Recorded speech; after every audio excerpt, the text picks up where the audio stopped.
নওগাঁর মান্দায় আত্রাই নদীর উজান অংশের ইজারা নিয়ে রহমত আলী মোল্লা দীর্ঘদিন ধরে সুনামের সহিত বালুর ব্যবসা পরিচালনা করে আসছেন। কিন্তু মহাদেবপুর উপজেলার সফাপুর ইউপির গোপালকৃষ্ণপুর গ্রামের মৃত আকবর আলীর ছেলে ও জায়জায়দ্দিন পত্রিকার মান্দা প্রতিনিধি মাহবুবজামান সেতু এবং মান্দা উপজেলার ভালাইন দক্ষিণপাড়া গ্রামের মৃত মনির উদ্দিন মণ্ডলের ছেলে আজিজুর রহমান বাবু মোটা অঙ্কের টাকা চাঁদা দাবি করে আসছে।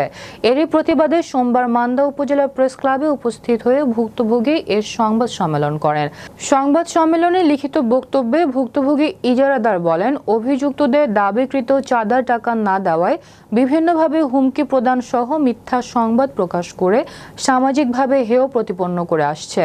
তাই এই চাঁদাবাজদের হুমকি থেকে পরিত্রাণ পেতে প্রশাসনের হস্তক্ষেপ কামনা করেন বালু মহলের বৈধ ইজারাদার রহমত আলী মোল্লা। দীর্ঘদিন থেকে জায়জায়দ্দিন পত্রিকার মান্দা প্রতিনিধি মাহবুবজামান সেতু সংবাদ প্রকাশের ভয় দেখিয়ে 50,000 টাকা চাঁদা দাবি করে আসছিলেন। উক্ত দাবিকৃত টাকা না দেওয়ায় মিথ্যা সংবাদ প্রকাশ করে বিড়ম্বনা সৃষ্টি করে আসছেন।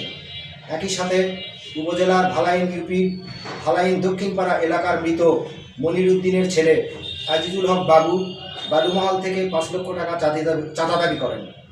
উক্ত দাবিকৃত টাকা না দেওয়ায় গত 30শে অক্টোবর সকাল আনুমানিক 9 ঘটিকায় আগুন দিয়ে ড্রেজার মেশিন সহ সকল সরঞ্জামাদি পুড়িয়ে ফেলে। এতে প্রায় 7 লক্ষ টাকার ক্ষতি সাধন হয়েছে। আমরা নিরুপায় হয়ে নওগাঁ আদালতে মামলা করি। তখন মামলা থেকে দুষ্কৃতিকারীরা বাঁচতে মিথ্যা মানববন্ধনের আয়োজন করেন।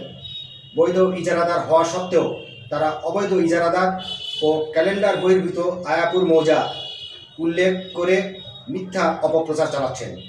উক্ত অপপ্রচার থেকে বাঁচতে গণমাধ্যম কর্মীদের শরণাপন্ন হয়ে প্রতিবাদ জানাচ্ছি।